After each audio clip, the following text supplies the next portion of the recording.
What's up? I mean, it's finals week here for people who are still in yeah. college. Yeah, I imagine you're going through much of the same.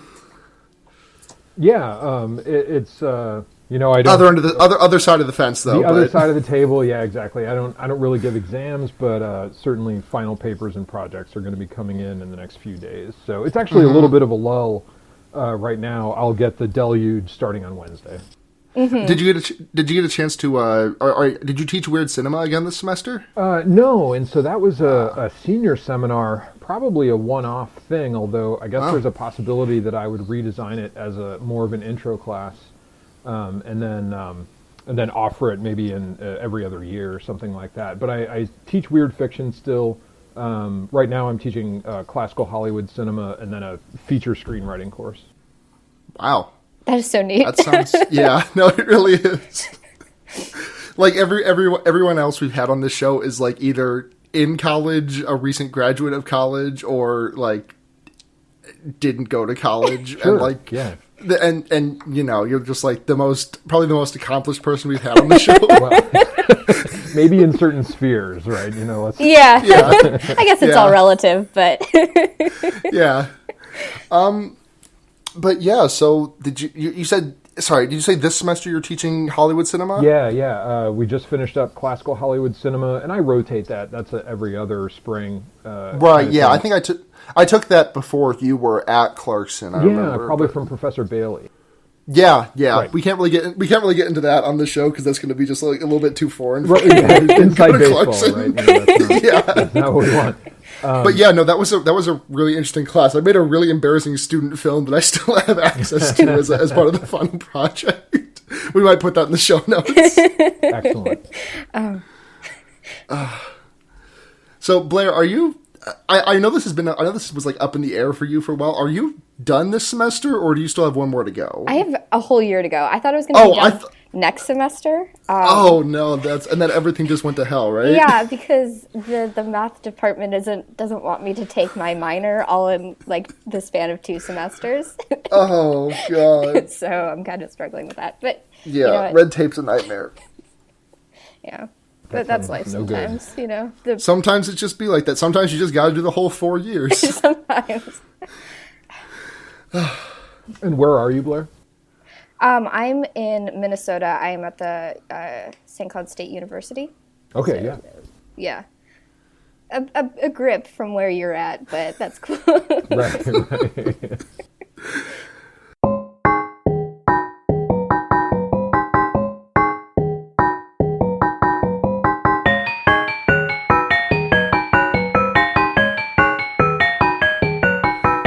So welcome to Fear Baiting, everyone. It's your number one, very thinly veiled allegory for mental illness podcast in America. Yeah. I'm Blair. I'm Luna, and we're joined by a very special guest, the person that I kind of credit for getting me into horror remotely, Professor Brian Hauser from Clarkson University. Hello. So when we have new guests on the show, I think we like to do is just get an introduction of who they are, but also their, relationship with horror, like their favorite tropes and subgenres with horror, or their favorite movies or something like that. So if you could, the examples we always give is that Blair is a huge found footage fan. I really like home invasion stuff, mainly just because I like the happy endings that most often come out of home invasions, as opposed to the rest of the films in the genre. Right. Yeah. Well, first, let me just say it's a real pleasure to be here. I'm so grateful and happy and excited that you invited me to be on Fear Baiting. So thanks. I have been kind of in love with horror for a really long time. I think, and long enough that I probably can't speak authoritatively about where I found that passion. I was very, very small. I think I've always really been interested in the sort of darker stories and Halloween tales and things like that. And I recall really being fascinated when I was very young, this is maybe embarrassing now, by the sort of darker 1970s Disney live action films, right? So, sure. Escape to Witch Mountain and things like that. And maybe even the darker moments of films that weren't supposed to be particularly dark. But then that was also just lots of Halloween stuff. That's always been my favorite holiday season, and at least in terms of the commercialization stuff. So, over time, that really built into a love affair with, as Luna knows, the weird. And so, these are, I much prefer dread to horror. When I was a teenager, I grew up, as an adolescent in the 80s.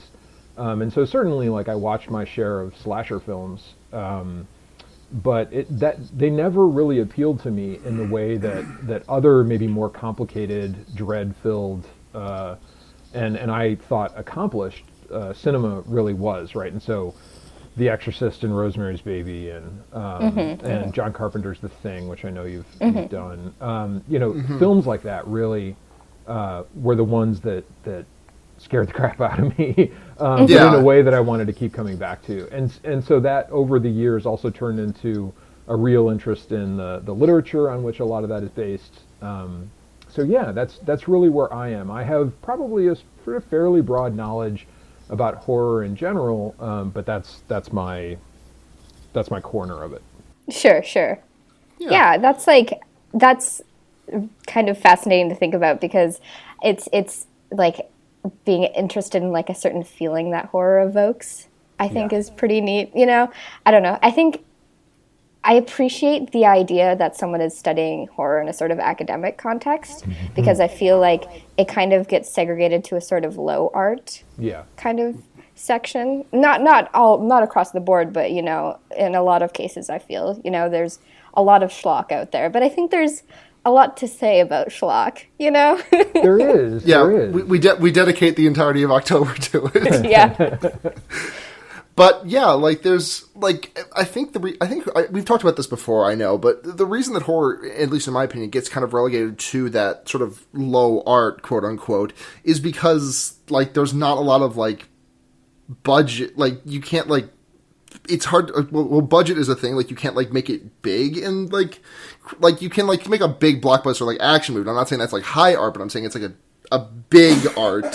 A big art. You can't really. Sorry, my dad's in the same room as me. He's doing taxes. Yeah. Sorry, but you can't it's gotta be. There's no space for budget in horror, really, and there are some exceptions to that rule. A lot of James Wan films, I know we mentioned him a lot. He probably puts the most money into horror movies that I see, with few exceptions. Yeah. But there's just, the audience isn't always super interested in the slow burn that when you think of art films, you think of kind of quiet, muted. I think, varying opinions on how good of a movie it was, but Manchester by the Sea is the movie that I think of when I think art movie. Sure. Because it's really quiet, it's muted, not a lot happens, and I liked it. Don't get me wrong. I'm not saying this as a detriment to it, but that really doesn't have a place in as far as popular horror goes. And of course, there are exceptions to that rule, Blair, your favorite Blair Witch Project. This movie we watched today, Babadook. I don't really have an end to this sentence. I'm just kind of rambling, and I kind of need I'm trying to find the off-ramp here. Well, in terms of budget, right? I mean, you sort of get into this with budget. We find really huge spectacle films, so say Chris Nolan's going to make, or has made Dunkirk, right? And so war film, huge budget, but also Hacksaw Ridge, right? People are going to think about that as being very artful, or Terrence Malick's Thin Red Line, right? These are relatively big budget films. That are trying to say something, right? And they're often very philosophical. And so horror often gets put alongside, as we talked about in class, Linda Williams would call it a body genre. It's a film that tries to evoke a bodily reaction.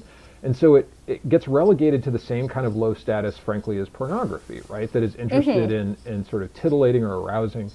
Or comedy that just wants to make you laugh. We hold a sort of special place for comedy, I think, because it's making us laugh. But the people who want to be scared are often viewed with a certain kind of suspicion, right? That how is that entertaining?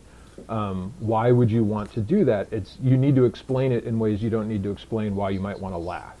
Sure. Yeah. But a lot of people basically feel well, there isn't anything artful or philosophical about horror.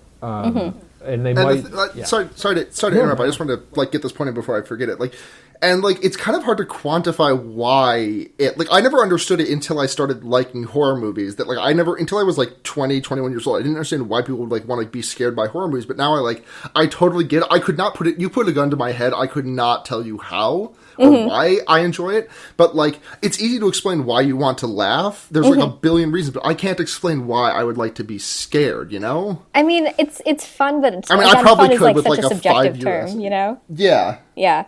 I feel like, oh, what was I going to say? Oh, shit. I started a sentence, and now I don't have any out to it. Oh, my gosh. You guys Why continue horror? to talk. That was the fundamental question: is why horror? Like, why would Yeah. you watch these things? Yeah. I mean, no, I can't remember it. Now I feel like, now I have like a whole omelet on my face because I can't remember what the point I was going to make.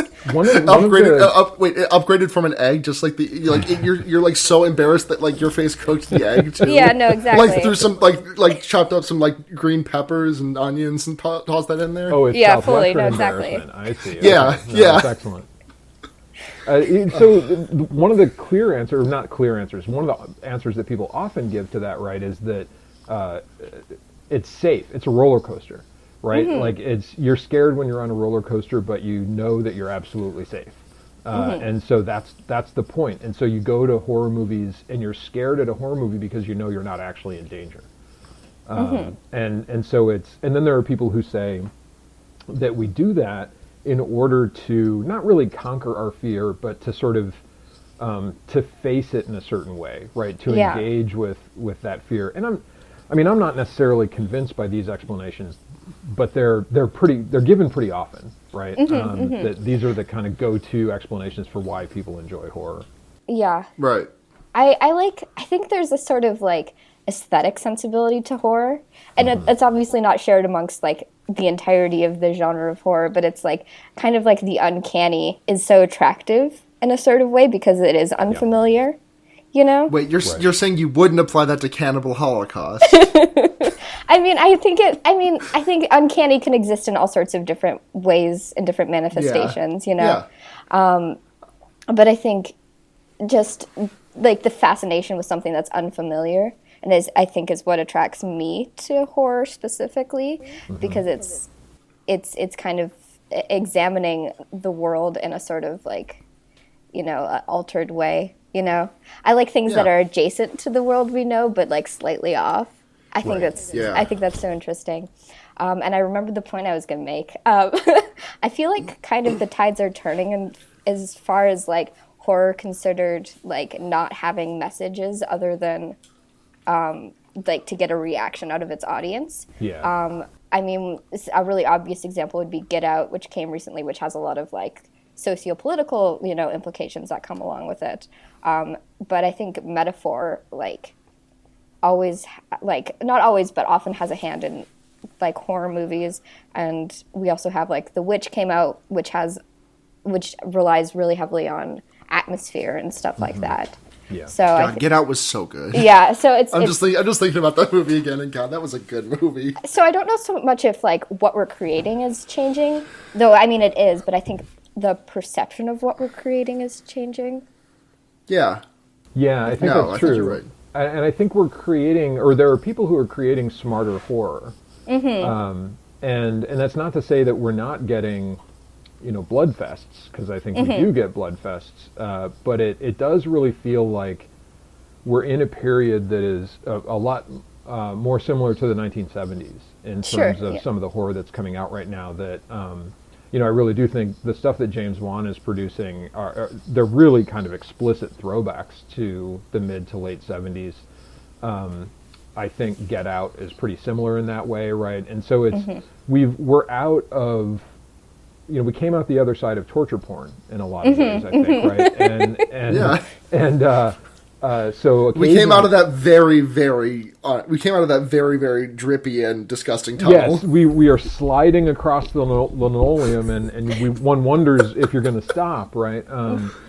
But we did in fact come out the other side. So I think when you're in that situation, a lot of people creating horror or thrillers, if they want to think about it that way, are trying to be a little bit more thoughtful, and because they remember that, and they want to, maybe they're reacting in some way, right? They're saying like, let's do less of this thing that we've done for the past 10 years, and do a little bit more sort of thoughtful stuff.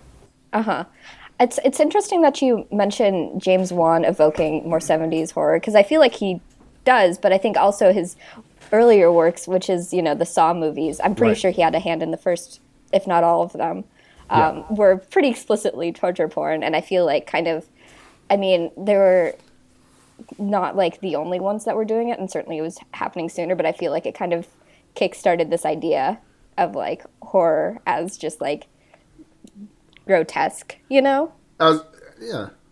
But I think and, it's just him and interesting. Eli Roth, really, right? Yeah, it's just interesting. Absolutely. Okay. Yeah.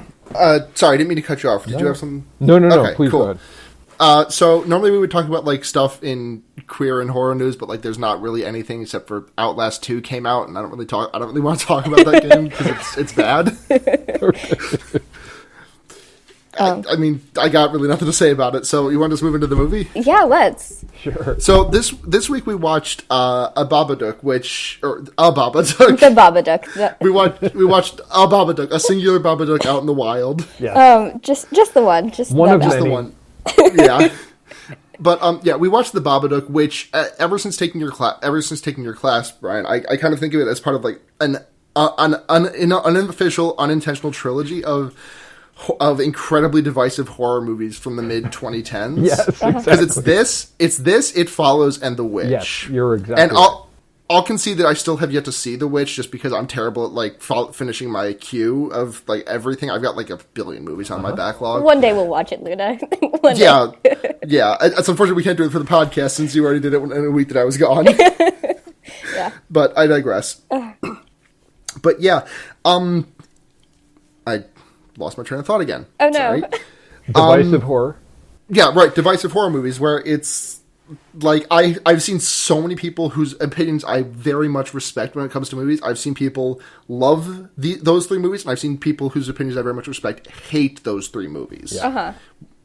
And I mean, also at the same time, I feel like a lot of the people I've talked to who don't like spend a lot of time with horror movies did not like any of them, except for maybe It Follows. It Follows had a bit of a like, I don't want to say like normal person like appeal, but like that's the only way I can think of, like non-horror fan appeal. Sure, yeah. Sure. The normies. Yeah. But yeah, the Babadook. Mm-hmm. Yeah. Yeah, I this would be the second time I've seen it. And I like it. I don't think I like it as much as everyone else seems to like it. I think it is an above average horror movie, but I don't think it's an above average horror movie. If you know what I mean.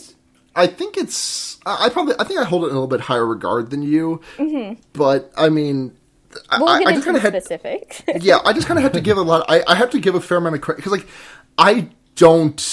I mean, in my day-to-day life, I stress out about like literally everything, but it takes a good handful for a movie to like actively get me like very stressed out, and like I was there by like the first third of this movie, like not like even completely separated from the horror stuff, just like the daily life stuff. Like, yeah, I think that's probably why I don't care for it so much, is because I felt the emotion it was bringing out in me was anxiety instead of like being freaked out by dread or fear. Yeah, it's like kind of a sister emotion to it, but not exactly there. The one for you're me. looking for, yeah. So it didn't really scratch that itch for me. But what I feel like it did really well is the technical stuff.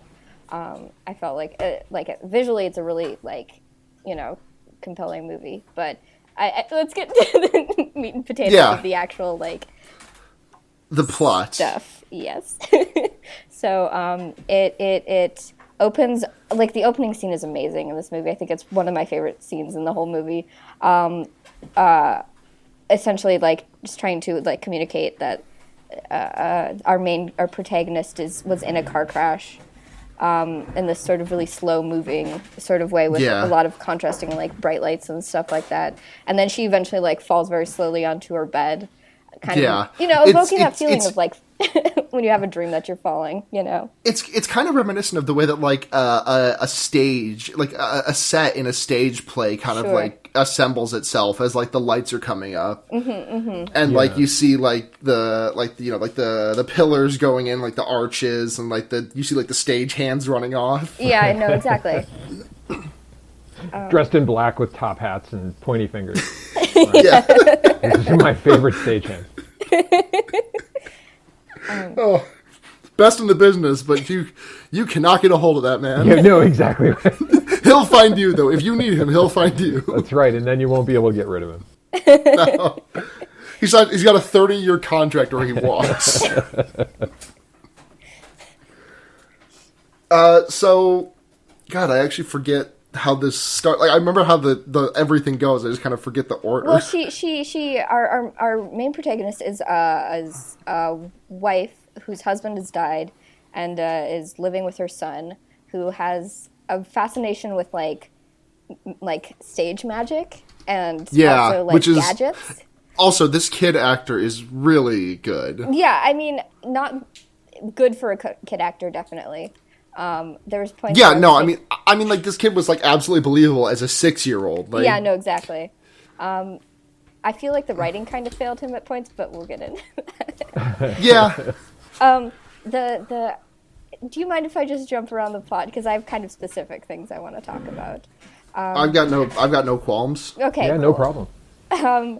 The one moment that I wish was not in the movie was when he was at the supermarket, when the mom and the son Oh, were at the yeah. supermarket, and he just straight up Amelia, says, by the way, Amelia and Samuel. yeah, Samuel just straight out says, yeah, my dad died while he was taking my mom to the hospital within the first like 10 minutes of the movie, and I was like, you could have made that moment have so much more impact, because they Yeah. mention it again in kind of a very similar way later in like the At the very last- end of the movie. yeah, and I feel like that would have put stuff, and I feel like it would have had more impact at that point and put stuff in a different context, and I think that's just Yeah. a taste thing I that think I felt like. they could have gotten away with just not having that line in the movie, because it seems like it pretty like makes itself clear by the end of it. I mean, Yeah.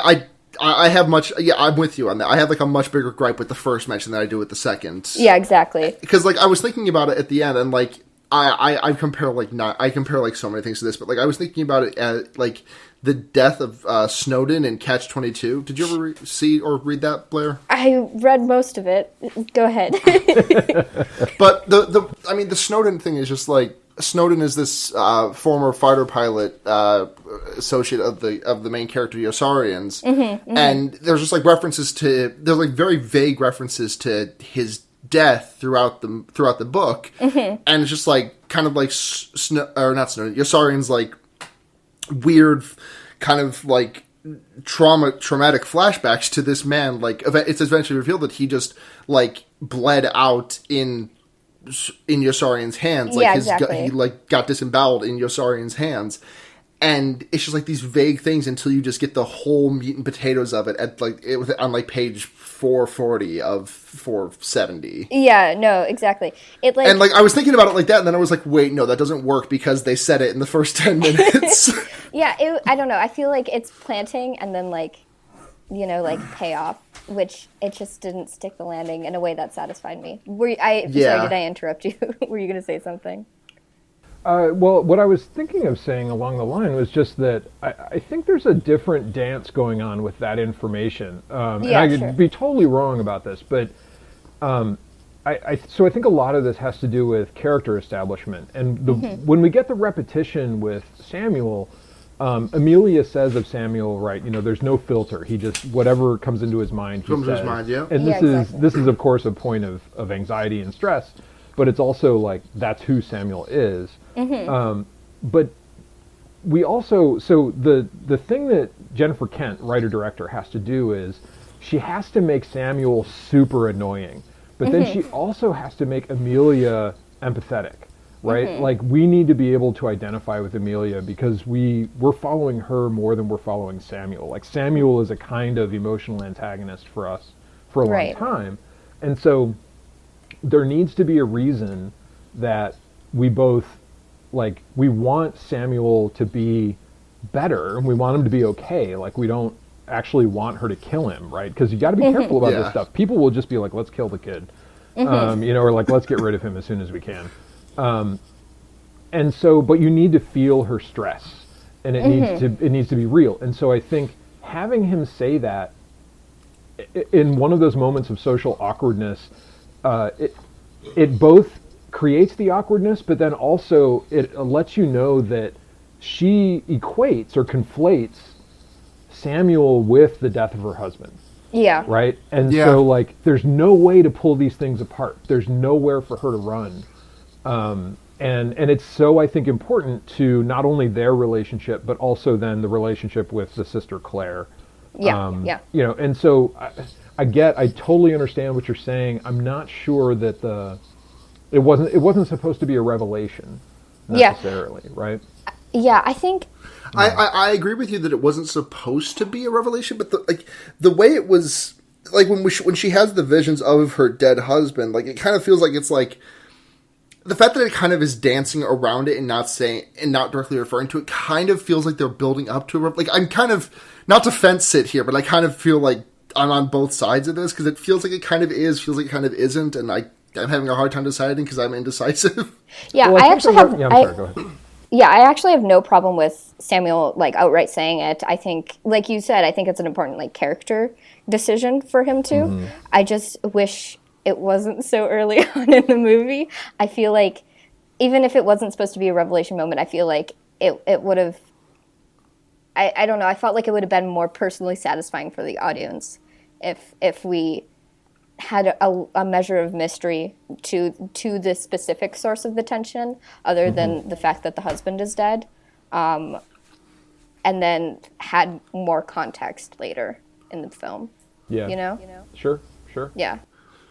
So, jumping around some more, one of the things I really like about this movie is that it lets the audience kind of, like, fill in some blanks of unnecessary, like, just kind of, like, cut some fat in unnecessary spots. Like, this is a minor thing, but, like, in the first third of the movie or so, Amelia and her sister Claire are at the park with their kids, Sam and Ruby, I think? Yeah. Was Claire's daughter? Yep. And we just see Sam, like, climbing to the top of, like, some kind of jungle gym thing, and, like, standing on top of it, and he's like, "Mom, look!" And then it's an immediate cut to her driving the car home, and Sam just, like, wailing in the back. It just, like, cuts out just, like, there would have been, like, maybe, like, 30 seconds there of him, like, falling, and, oh no, is he okay? And it's just, I really like the editing in this movie. Yeah. No, I agree. mean, there's a lot that I like about this movie. No, I agree. I think the acting is super good. I really like the technical aspects of it. And I honestly, like, I think the story isn't the strongest story I've ever seen in a horror movie before, but I still really like it, you know? So, Yeah, I don't want people to think of me, I especially didn't like this movie. I just, I can just be a critical person sometimes. and it's good to be a critical person sometimes. Yeah. We're artists on the things we love, and I guess that's the thing I said. So I don't actually. Let's just go through like some plot points. Sure. Yeah. So this book about Mr. Babadook shows up in Amelia's house one day, and it's just like this bright red book that stands out really bright, like really strongly against like everything else. Because everything else in this movie, especially in her own house, is really like drained of color, really blue drab. and gray. That's it. Yeah, Exactly. And like it even extends to like the food, because like the only thing you ever really see them eat is just kind of like white, like it looks like clam chowder. Right. Yeah. Right. Gruel. It's just gruel. Yeah, exactly. Gruel. I couldn't think of the word gruel, but like it's just literally gruel. Like everything in the house is so blue, white, and black, and then there's just like this standout red, which just like your eye is always drawn to it immediately. And the like art design in the book itself, I love it so much. It's like The art design reminded me of something that I'm trying to hold on. You keep talking. I'm gonna do a quick Google search because I gotta remember, because it reminded me of something very specific. And hold on a sec. I think it like it is creepy without being corny. You know? Oh, the art style reminded me of the Stinky Cheese Man and other fairly stupid tales. Fully, no, exactly. do you know what I'm talking about, right? I know exactly what you're talking about. But... I do not, but I'll link an image. I'll link an image to the book it. cover. I'll link an image. I'll link the book cover in the Skype chat. Yeah, it's. Oh my god! It was just like this like weird like what was the thing on back on like Rocky and Bullwinkle, like the weird thing they did with like Tall Tales or something. Oh, I don't know. It was basically that, but for like the modern age. Sure. Yeah, I feel like, especially with like children's stuff in horror movies, you can cross that bridge to corny pretty easily. Yeah. But I feel like this one is still like manages to have a certain level of like creepiness that doesn't rely on the fact that kids are scary, you know? Yeah. No. Like it's very off-putting. Mm-hmm. It's very unsettling. Mm-hmm. It also just looks good. Yeah. Yeah. It's got some really interesting, some good pop-ups, some good pull tab animations. Impressive, and a really impressive use of color, right? So like, and I know the one of the great things is when she first reads the book, it's I think a wonderful sequence when we're already introduced to Samuel needs his books, right? He needs his stories before he goes to sleep. And so she's reading it, and it gets sort of more and more tense, and then we get to sort of dead, right? And she closes it, but it's also pretty clear, I think in the slightly later sequence, that there are maybe 6 or 7 blank pages. Mm-hmm. And then, as the plot moves on, we have occasion to see that those pages get filled out, right? Sort of like the onion gets peeled back, and exactly. Things are worse.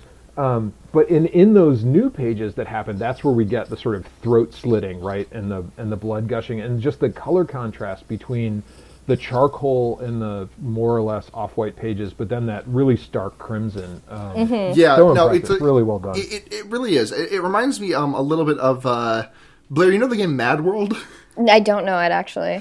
It was this like 2007-ish video game from the Nintendo Wii by Platinum Games. Sure. And it was like this super like hyper violent thing. Like I'm pretty sure it was like probably holds some kind of record as the most violent game ever released on the Wii, which is probably not a very high bar to clear, if I'm being honest.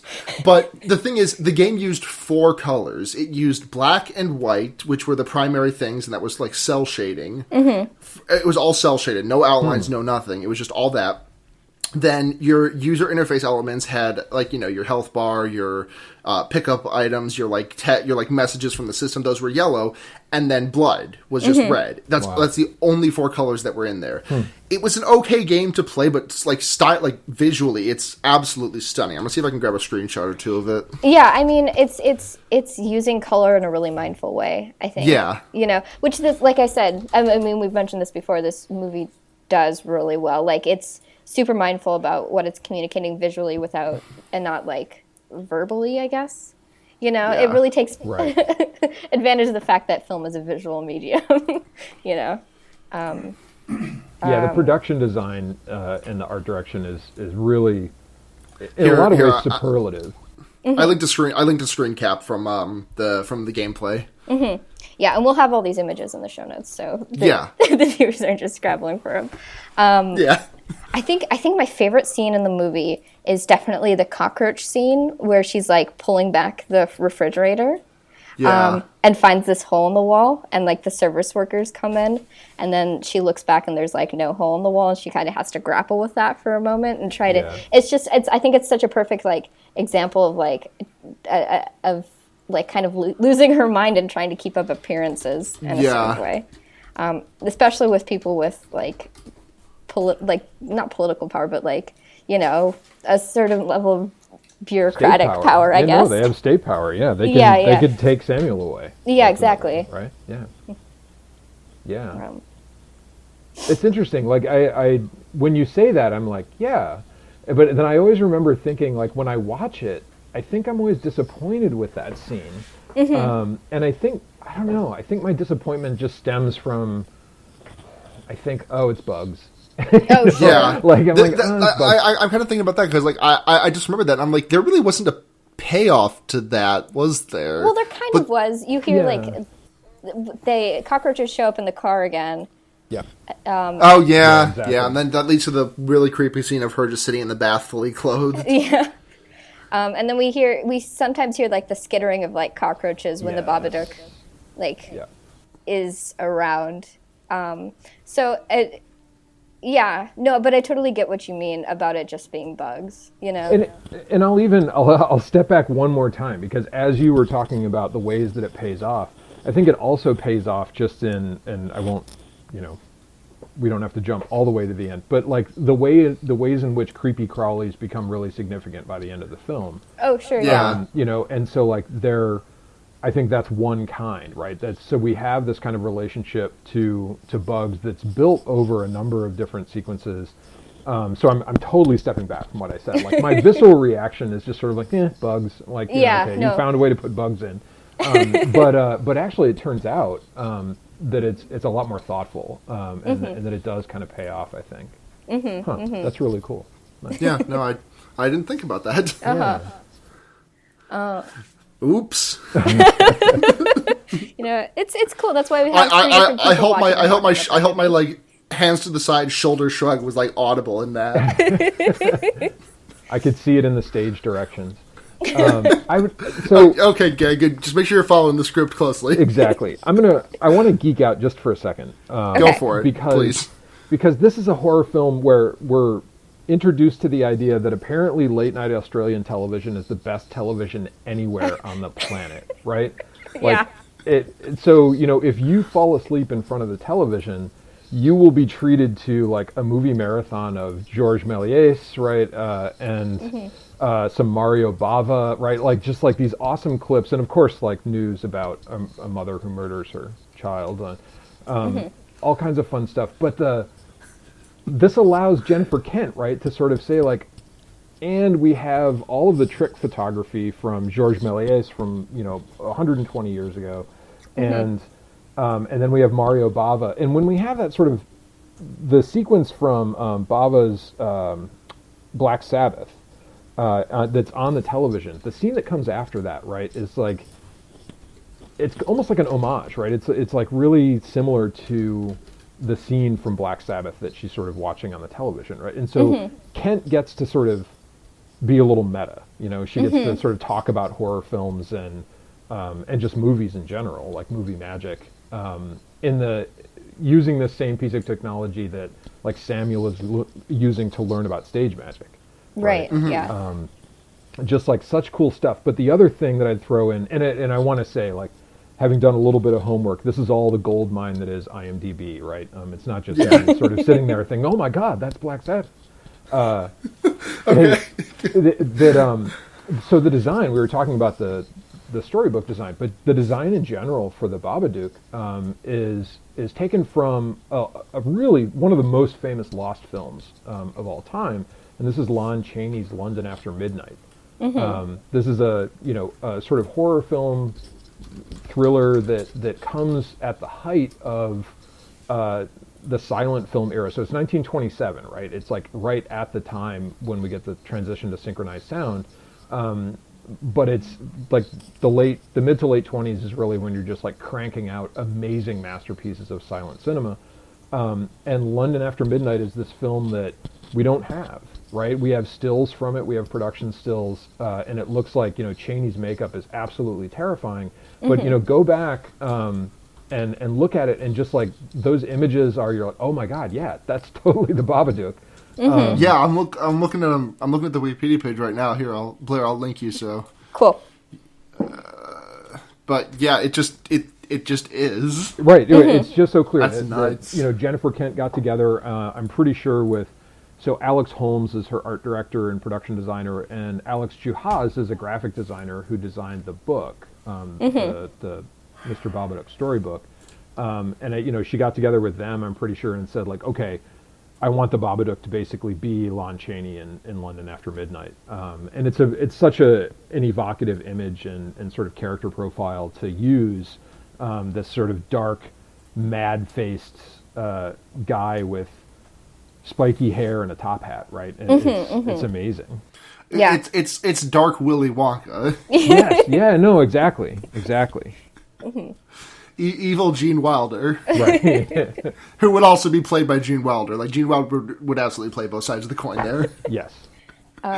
Yeah, I mean, I don't have like an intimate like relationship with silent film, but I always feel such a fondness when like modern films like kind of like call back to it in a sort of Right. way. Yeah. Um, I was watching, this is a completely different movie I'm going to talk about for a second, but allow me this. I was watching Vampire's Kiss recently, which is a Nicolas Cage, a movie that Nicolas Cage stars in. And he watches Nosferatu at some point, and then like later in the movie, like starts to like emulate that sorts of like physical like stature that is present in like Nosferatu. Yes. So I don't know. I thought that was like, it's not something I noticed until someone else pointed it out to me. I thought it was just Nicolas Cage being weird in a movie. That's unheard of. But No. it's like, but the fact that it's actually like an intelligent like acting decision or directing decision kind of tickles me, you know? Yeah, absolutely. If you haven't, I'll just throw in there. This is not my official recommendation, but Shadow of the Vampire, John Malkovich and Willem Dafoe. It's a film that basically tells a fictionalized story of F.W. Murnau making Nosferatu. But the basic storyline is that the man he finds to be his vampire is actually a vampire. Oh, sure. And so Right, I remember you mentioning this. Yeah, it's a kind of stupendous film, and so you don't even have to sort of be a buff to find it entertaining, I think. But Malkovich plays Murnau, and Willem Dafoe is the guy who would have been Max Schreck, who played Count Orlok. Just awesome. Yeah, I mean, like, who could you find? Who better could you have to play a vampire than Willem Dafoe? Right. It's like there's like the best skeletal structures in Hollywood for this film, right? Like all in the cast. So and Terry Elwes plays the director of photography. It's kind of amazing.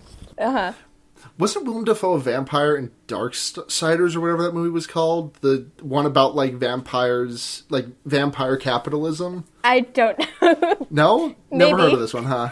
What the hell was this movie called? Hold on, I need to find this real quick. Oh, God. Is that the one with Ethan Hawke? I think it might be, but I did just go to Willem Dafoe's Wikipedia page, and his like the blurb at the top that lists like his most known movies does end with his performance in the upcoming adaptation of Death Note. So, well, yeah, get psyched for that. It's all about Spider-Man. Daybreakers, that's the movie, not Daybreakers. Darksiders is a video game. Yeah, that's the one with Ethan Hawke. Cool.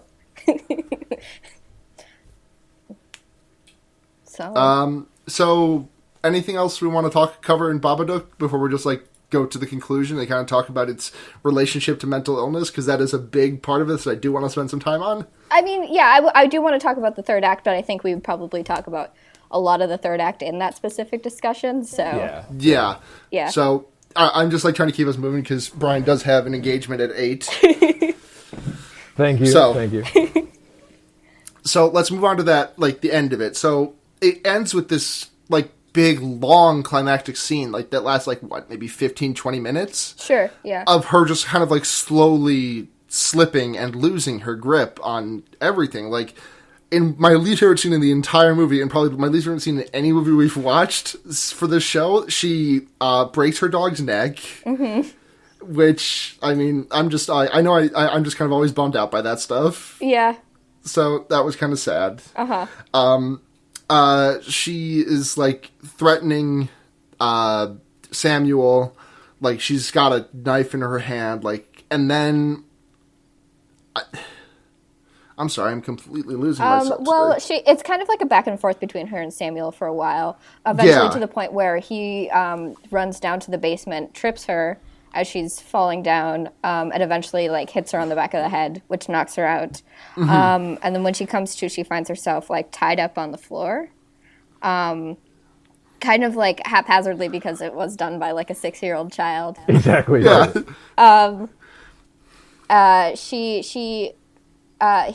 like, I'm going to protect you. You said you were going to protect me. You don't love me anymore, but I still love you. Like that kind of stuff. and she eventually like wiggles free from the restraints on her arms and chokes him for a while, but like before she actually like kills him, like lets him go, and then rolls over and just vomits on the floor this like black stuff, which is like, you know, probably the Babadook like leaving her, because there was an insinuation early that it was gonna like be inside of her in a sort of way. And then it's kind of like a false end at that point, because you feel like there's supposed to be a sense of like the tension leaving the movie as she like walks back up the stairs and is like covered in all this dirt and grime, and it's like, well, I went through hell but I survived. And then we hear Samuel say, you can't get rid of the Babadook, as he like shoots up the stairs being pulled up, and then we see him like being tossed around by this invisible force, as like we have this like last standoff between the mother, what's her name again? Amelia. Amelia, yeah. Amelia and the Babadook. We are so bad at names here. I need to have the Wikipedia page open at all times. Yeah, so a last standoff between these two like forces in this movie, I guess. Exactly, yeah. She gets to be Mama Bear. Because it's kind of like a 180, like, because this scene takes place in the room, and then an earlier scene I think takes place in the same room, where she's like saying, I wish like you had died instead of my husband dying. And then she's like later in the movie, she's like, I'm gonna protect you now, you know, now that I've like, you know, like got this grief like out of me, I guess, sort of in a way. My metaphors are kind of tenuous here. No, I mean, I think you nailed it, right? I mean, I think in the end, the entire film's about grief. Oh yeah, grief and depression and like loss and all those, and mental health in a sort of way, because it seems to be like something larger than just grieving, you know. Right. It's having a profound effect on how these people like interact with reality. You know, at a very surface level, it is definitely about grief, but like that does extend further down. Like the further down you go, it is still about grief when it is still about, you know, depression. It's still about grief when it's about mental illnesses that are not depression. Yeah, because there is some amount of that, and I'm not going to speak on that very authoritatively, because I don't really suffer from any mental illnesses besides depression and a couple other things that I'm not going to go into. Not going to peel the curtain back that far, but like there are definitely other things that this movie is talking about that, you know, I think I felt like there was it's hard to talk about some about bipolar disorder, obviously a lot about like anxiety. Don't have another item on my list. Yeah, it's just like the Babadook acts as like a manifestation of this like ignoring these problems you have in your life and not confronting them. And I feel like the very end of this movie is very interesting, because she eventually like scares it off into the basement by like, you know, saying that you are trespassing in my house. If you touch my son, I will kill you. And so it retreats into the basement, and then she ends up like collecting worms and dirt for it to eat. You know, our last scene is kind of like Samuel and Amelia in the garden, and she's like, "Oh, I found a worm for your bowl. Bring the bowl over here," and then she brings it down to like the basement and like feeds the Babadook there. So it's. I don't know. And the Babadook does try to attack her, but she manages to like fight back against that, and just he kind of sulks back into the corner. He's like, "Fine, I'll take my fucking worms." Exactly. Yeah. And it's not how we typically see like monsters in horror movies dealt with. They kill everyone or they're killed. You know. Yeah. We don't. You know what this ending explicitly reminded me of?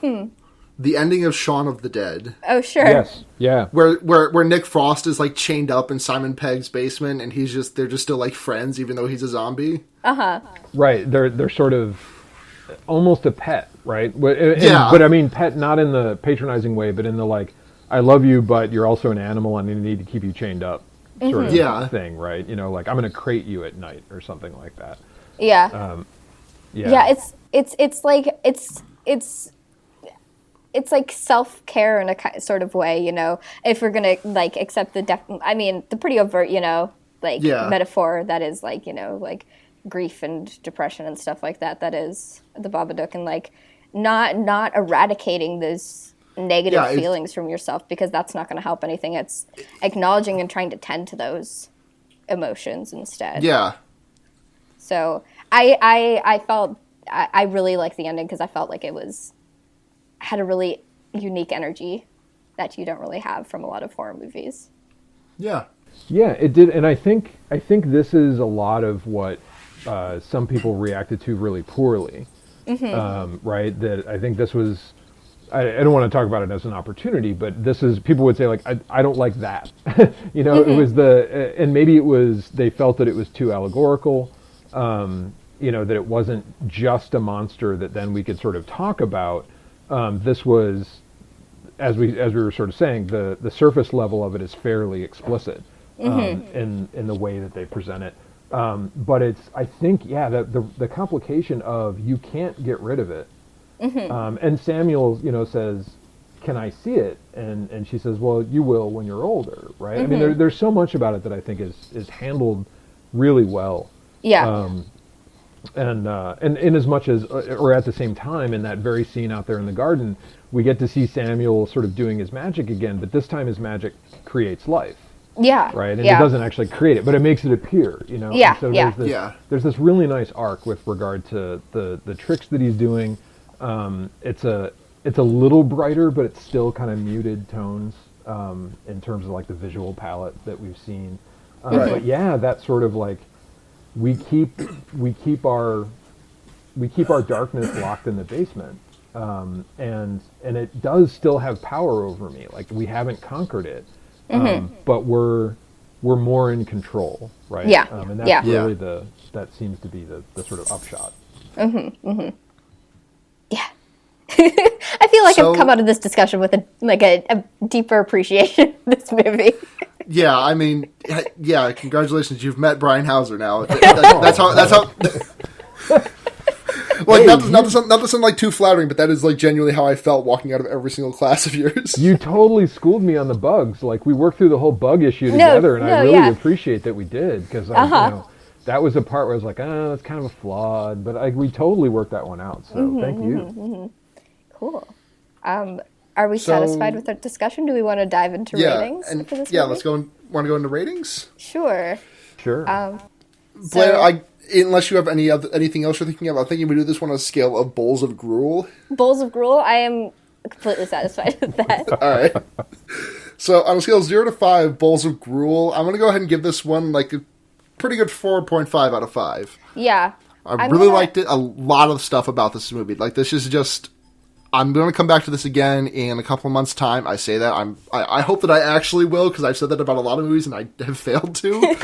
But I mean, I'm going to come back to this in a little while, and I do, like, I really enjoyed it. Yeah. I'm going to err a little bit lower than that, just a little bit, though. I'm going to give it 4 out of 5.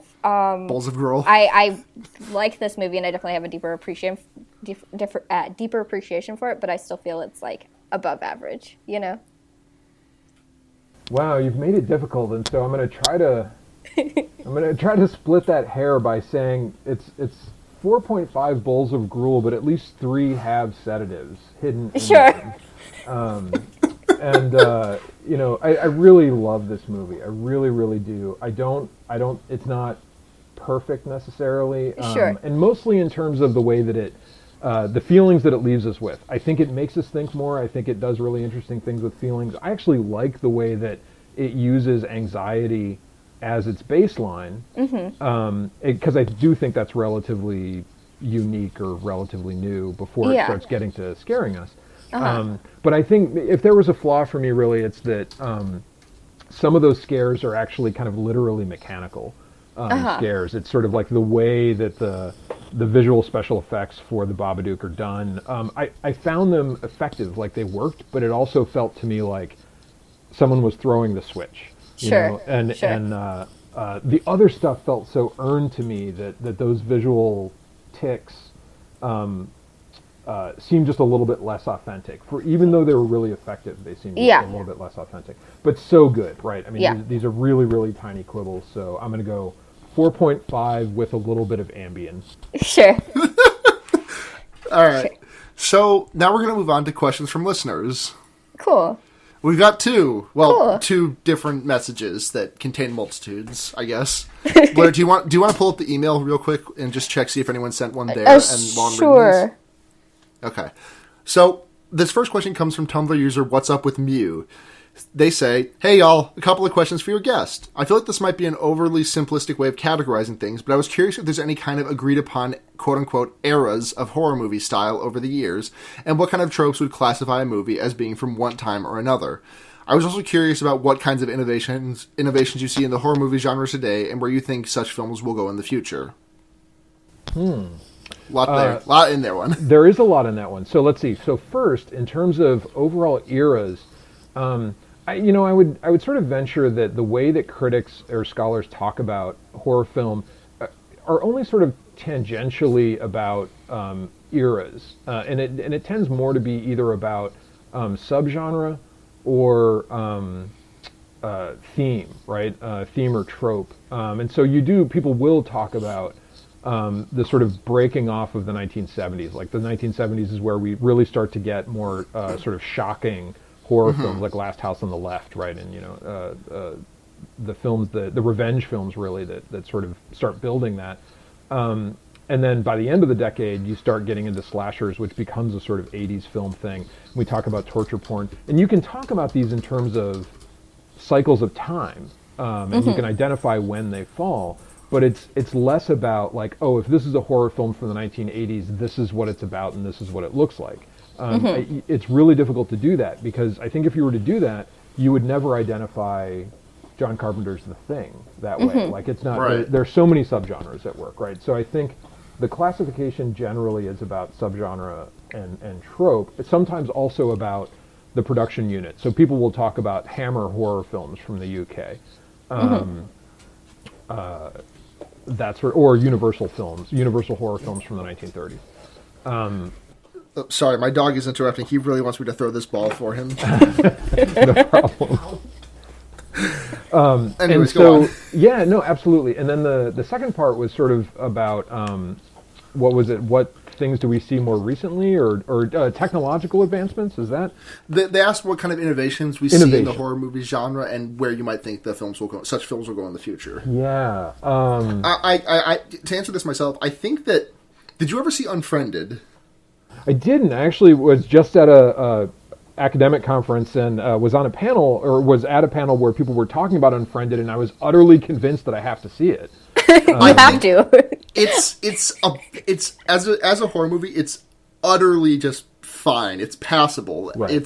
But the medium is just so interesting, and I really want to see someone take like a very good crack at that, because the entire thing is through a computer screen, except for like the last 2 seconds of the movie. Yeah. There's literally the camera does, except for the last 2 seconds, that movie does not move from the computer screen. Right.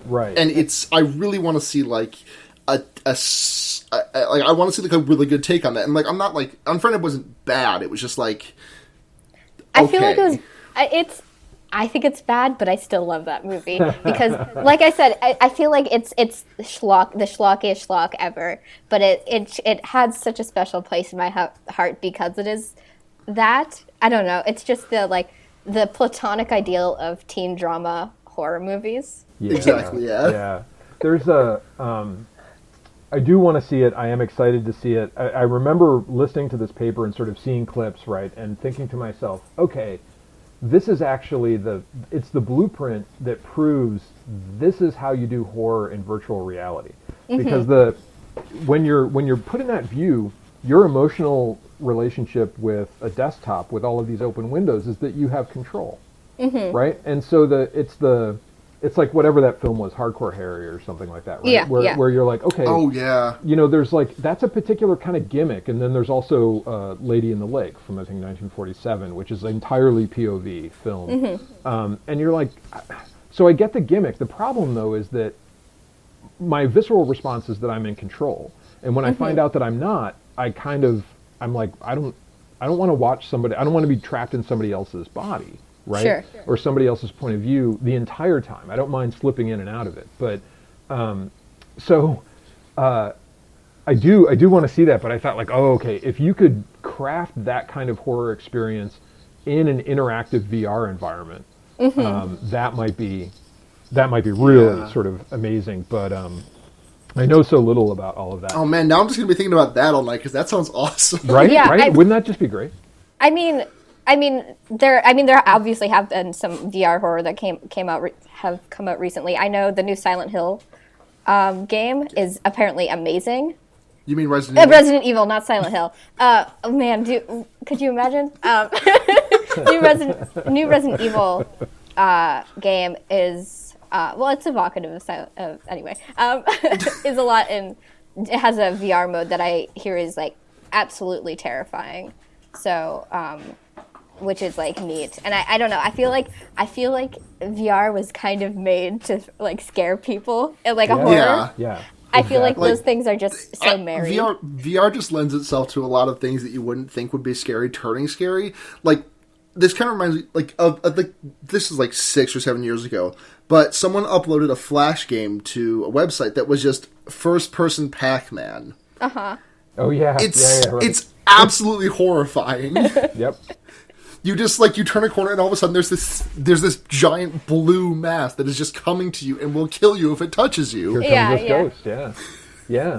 So in terms of innovation in horror, at least on the technical side, it's for all but the most low budget independents. So CGI is sort of the big thing, right? And I think you find this tension between producers who are interested in getting the most bang for their buck, and so they're advocates of CGI, and then those who feel to be purists about practical effects.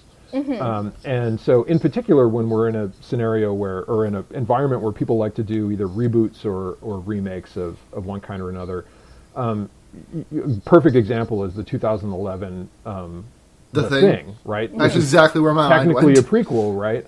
But in many ways a remake. But it's the CGI version, and there are some on-set photographs of because it wasn't going to be CG from the start of it. It was originally going to be done with practical effects. And anyways, go on. Sorry, I didn't mean to. No. So one of the problems that we have in this situation is that aside from really basic stuff, so much of the expertise that we benefited from in the 70s and the 80s, particularly the 80s, into the early 90s is gone now. Like those professionals are retiring or have retired, and now we have professionals who their bread and butter is in CGI. And so if you wanted to actually do the thing with practical effects, you'd probably be stymied by there not being anybody who could do it.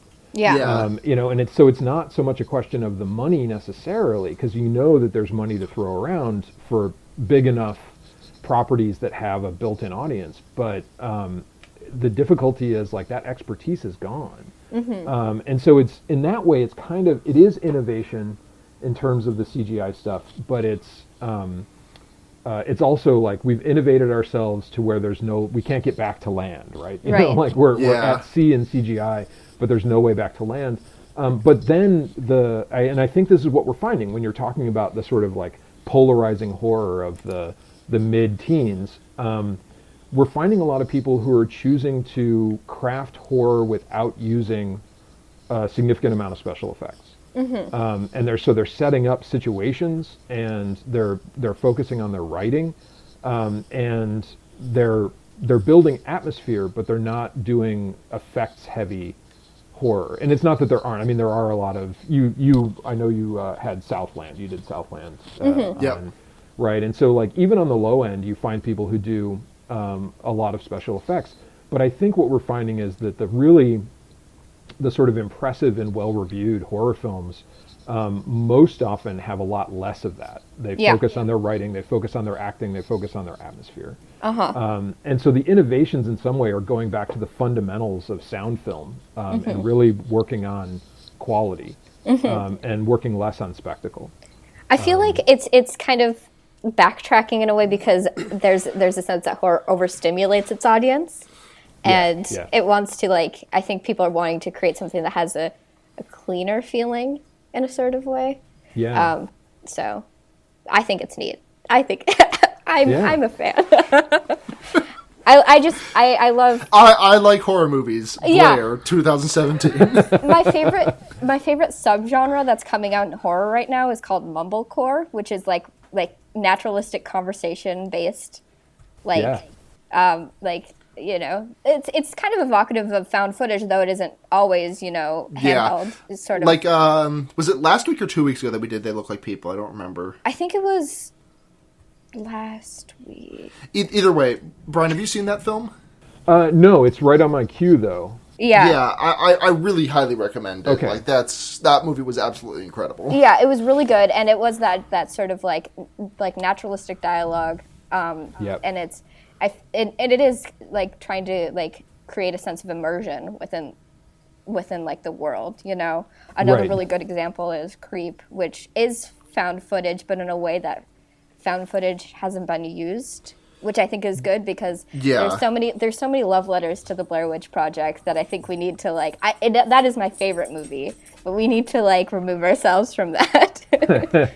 No, I totally understand, and I think what I did recently see was Honeymoon, which is maybe it's not quite as mumblecore, but it's reminiscent. It's really just two people in a cabin, right? Sure. And they're 20-somethings, so there's a lot of it that kind of picks up on that neorealism that mumblecore does, and I know that you guys did Coherence, and though the characters are a little bit older, it's doing something very, very similar. Yeah. Right. And so earlier iterations of this are like Ty West, right? So The Innkeepers and House of the Devil. I think that is, especially on the lower budget side, that's a really quality strain of things that are happening now. So, Yeah. Okay, let's move on to the second question. Yep. All right, this one's a little bit simpler. This one from Tumblr user Monstrosity. I loved this movie. Really loved the monster design, how it's depicted in different medias throughout the movie, and the sound design of its real-world appearance. I'd be interested in hearing what you thought of it if you didn't discuss it already. The sound design specifically, that was really before today, I had never seen this movie. Like I've seen like no clips of it, but just like the hearing, just like the Babadook, and like the guttural yelling, like that was like I knew that sound. It's just kind of like really emblematic's not the word I'm looking for, but it's the word I'm going to use because I can't think of the one I am looking for. It's just it's good. Yeah, I like most of the sound design.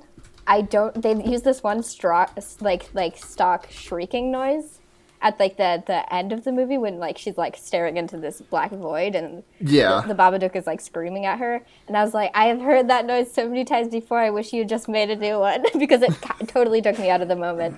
But otherwise, I mean, you have like this like kind of insect noises, and then the calling card in a sort of way. Yeah, and it's like a very, I mean, I'm going to call it loud. I don't mean like loud volume wise. I mean, it's just like loud. Like there's just it's very layered. There's a lot going on. It really kind of ramps up the anxiety in some serious ways. Like there's just a large presence of sound at a lot of the times. Not necessarily relating to the Babadook specifically. The Babadook scenes aren't quite as much, but like when specifically speaking to the anxiety portions, the sound is just, there's a lot of it. It's very loud. Yeah. Big design. This again, this is the sort of gold mine of IMDb, right? That So a lot of the sampling, that scream, is from Mortal Kombat. Oh, sure, yeah.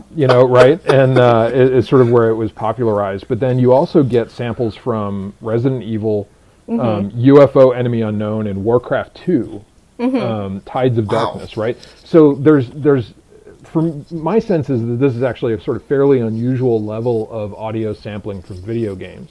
That might just be emblematic of the sound designer that they hired and predilections along those lines, but it might have been something that they thought a little bit more about. It's like, if you're in action adventure, someone's going to throw in a Wilhelm scream there at some point. Yeah. And so maybe this one is there's a lot more of this inclination towards video games.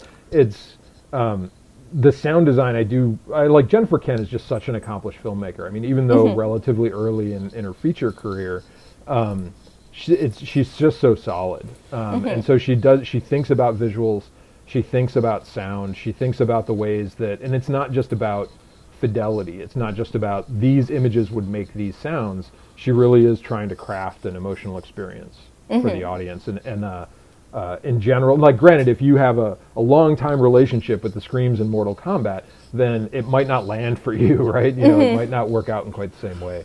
But yeah, it's really well thought out, I think, and pretty effective. Yeah. Yeah. Blair, any questions from the email? Nope, none. No emails. Recommendations. All right, so we'll let Brian finish it off. I'll go first. Okay. Mine is not horror, but it's a short film by Felix Colgrave. It was released about a month ago. It's called Double King. Yeah. Felix Colgrave has been creating kind of like these animations that kind of exist on like the quote unquote weird part of YouTube. It's like early Newgrounds Flash animations, but like they're good, and he's like really talented at animating. And they're just like supremely funny in like weird kind of dark ways. Yeah. There's like there's laughs where you don't think there would be. Like I got some genuine like belly laughs out of this, and it's just the description on the YouTube video just says a tale of love and regicide, and that just kind of sums it up in such an eloquent way. It's not even 10 minutes long, and it's phenomenal. I recommend it. It's amazing the way, like, the quality of animation he's produced. Yeah, no, it's so good. I'm glad you mentioned that, because it's been on my mind too. But my recommendation this week is it's Hulu's adaptation of The Handmaid's Tale. I've watched a handful of episodes. I love Margaret Atwood, and I really like a lot of the actors that are in the show. I have not watched all of it yet, but it's profoundly depressing, as much as the book is, perhaps more. But I think it's really well made and really well acted. And if you like Margaret Atwood, or if you like dystopian, like unique dystopias, I would say check it out.